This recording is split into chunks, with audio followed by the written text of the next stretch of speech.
5 choses que l'on sait sur PNL qui vont changer ta vie.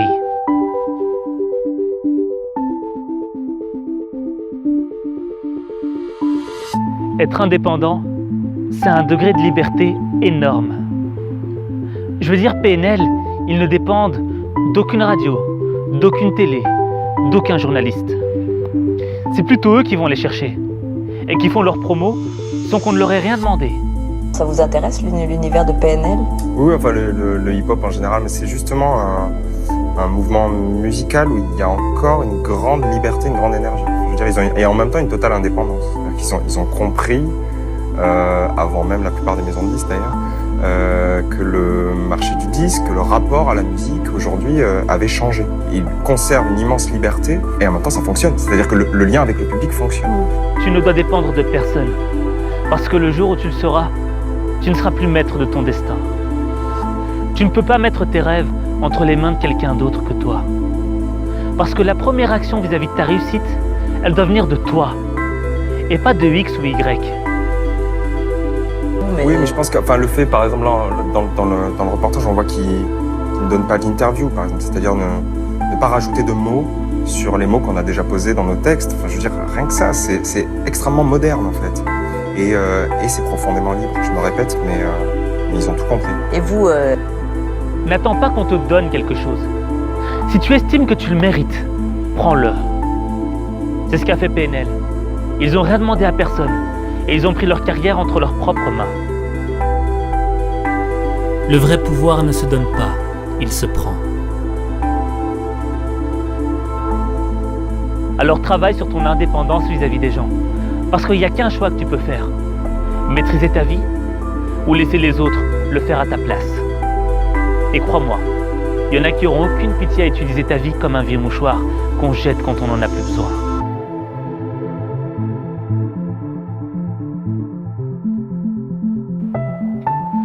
Que tu viennes de la banlieue parisienne, des quartiers nord de Marseille, de la commune de Molenbeek, des bidonvilles d'Haïti,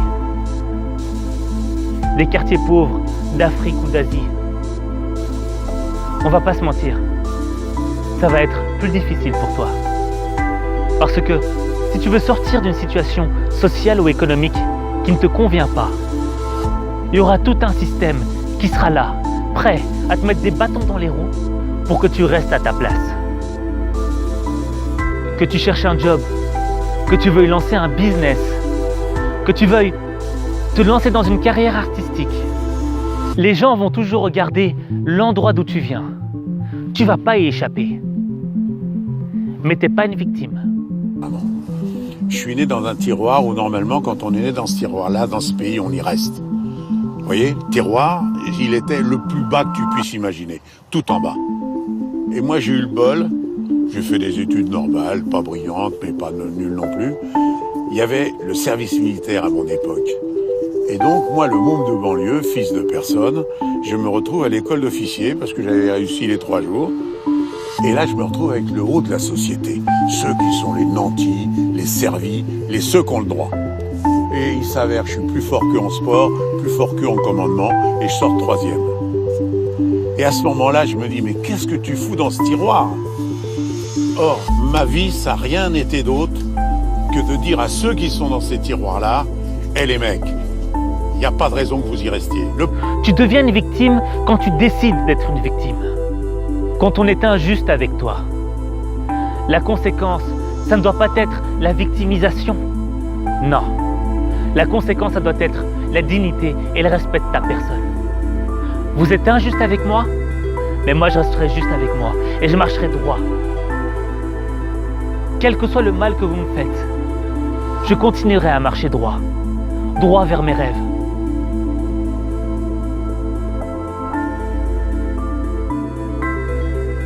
Te plaindre en disant « ils m'aiment pas, ils veulent pas de moi », ça va pas changer ta situation.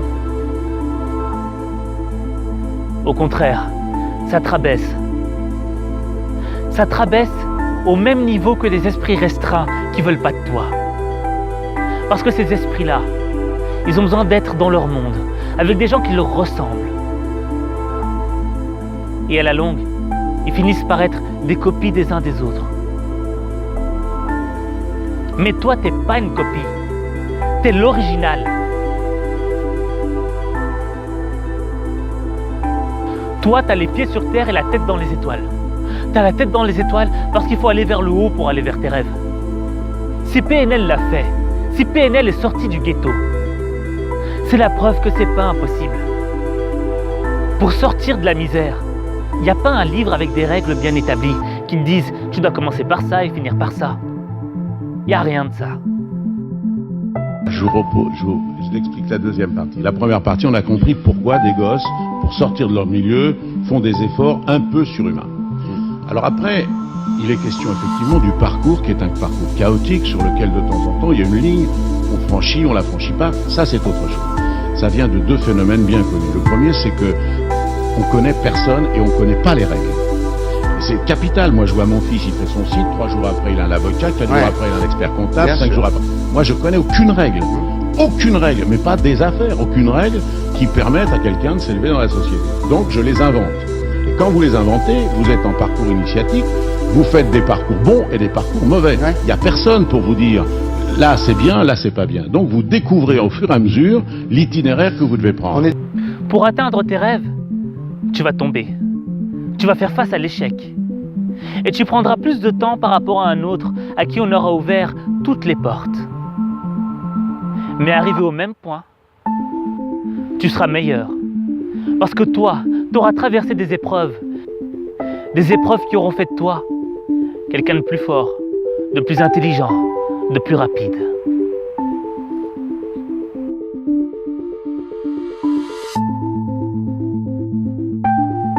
PNL, ils ont copié personne. Ils n'ont pas attendu qu'on valide leur style. Ils ont imposé leur style. Le style, c'est l'homme. Vous inquiétez ou vous interrogez sur la voie que suivra le prince héritier. Vous savez, il y a plusieurs écoles dans ce domaine, mais lorsqu'il s'agit d'un père, il n'y a qu'une seule école, on est toujours là, attentif en disant je souhaite qu'il fasse un bon parcours. Je passe mon temps à lui dire une chose, parce qu'il n'est pas facile de succéder à Mohamed V. Je passe mon temps à lui ressasser cette phrase de Pascal, le style, c'est l'homme. Je lui dis, je n'aurais pas dévié de ce qu'aurait fait mon père, que Dieu soit là, mais je l'aurais fait à ma façon. En essayant de singer mon père, parce que je l'aurais singé, je ne l'aurais pas imité. Il avait son style à lui. J'aurais certainement tout raté, je m'excuse du terme. Ce qui est important, c'est le but, la façon éducative et vertueuse. Mais le style, c'est là. Tu dois avoir ton propre style. Il y a un point. Mais il y a plusieurs manières de l'atteindre.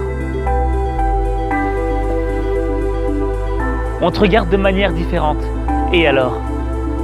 T'as pas à rougir de la manière dont tu fais les choses. Au début, les gens vont trouver ça bizarre. Après, ils vont se moquer de toi. Mais tout ça, c'est une caractéristique humaine. Parce que le jour où tu vas imposer ton style, tout le monde va te respecter. J'ai vraiment pas de message plus important que celui-là. Et ce message, c'est que toute révolution dans l'histoire de l'humanité, qu'elle soit philosophique, politique, morale, scientifique, technique, religieuse, légale, ce que vous voulez, dans tous les domaines, si c'est une révolution, ça passe toujours, systématiquement, inévitablement, par 3 étapes, toujours. D'abord, c'est considéré comme ridicule. Ensuite, c'est considéré comme dangereux. Et enfin, c'est considéré comme évident. Ridicule, dangereux, évident.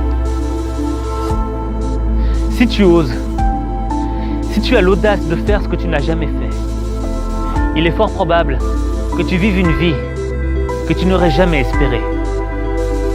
Alors quand on te ferme la porte, tu défonces la porte.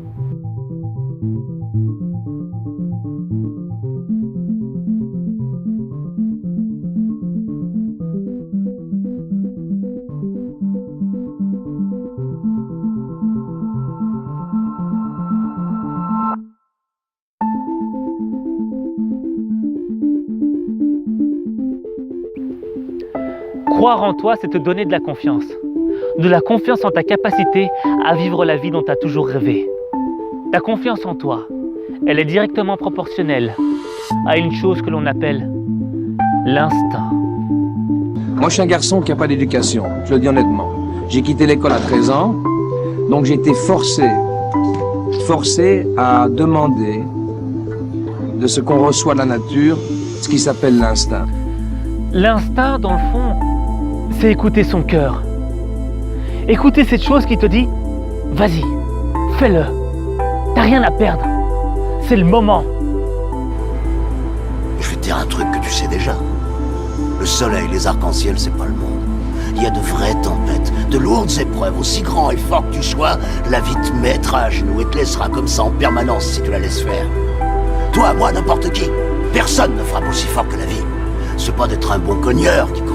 L'important, c'est de se faire cogner et d'aller quand même de l'avant. C'est de pouvoir encaisser sans jamais flancher. C'est comme ça qu'on gagne. Quand il y a une chose, bonne ou mauvaise, qui se présente à toi, tu le ressens, c'est instinctif. Et pour changer ta vie, faut écouter et comprendre ton instinct. Et lorsque tu l'écoutes, il y a deux options qui s'offrent à toi. L'échec ou la réussite. Échouer, c'est pas grave. Je veux dire, on ne peut pas échouer si on n'a pas essayé. Et on ne peut pas réussir si on n'a pas essayé. Alors t'as qu'une option qui s'offre à toi. Essayer. PNL, ils ont essayé et ça a marché. Même si au début, ça n'avait pas complètement marché. Personne ne voulait de nous en vrai, donc il n'y avait pas vraiment le choix. Puis, on s'est aperçu qu'on pouvait faire notre beurre sans eux. Alors, on ne s'est pas posé plus de questions que ça. Mais c'est pas pour autant qu'ils se sont arrêtés. Je veux dire, la vie, c'est une somme d'échecs et de réussites. Et l'échec, dans le fond, c'est un apprentissage. Un apprentissage qui te permettra de construire ta réussite.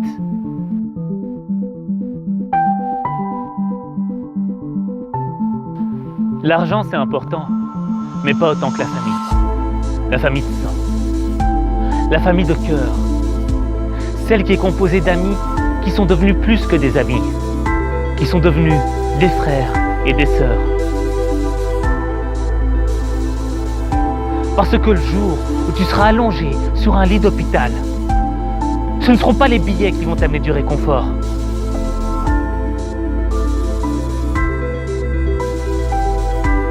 Et PNL, malgré le succès, ils n'ont pas oublié leur famille, ils n'ont pas oublié leur quartier, ils n'ont pas oublié l'endroit d'où ils viennent.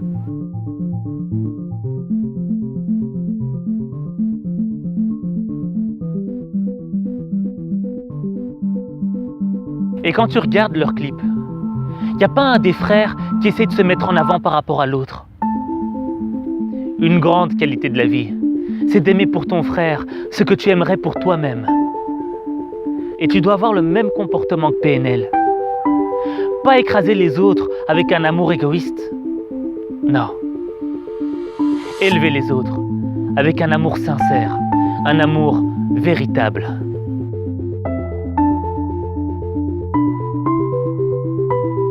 Et moi, je crois en toi. Je crois au fait que tu peux vivre une vie remplie de bonheur. Une vie qui sera une somme d'échecs et de réussites. Mais où l'échec sera un élément de construction de ta réussite. Moi, j'y crois. Mais il n'y a que toi qui peux changer les choses.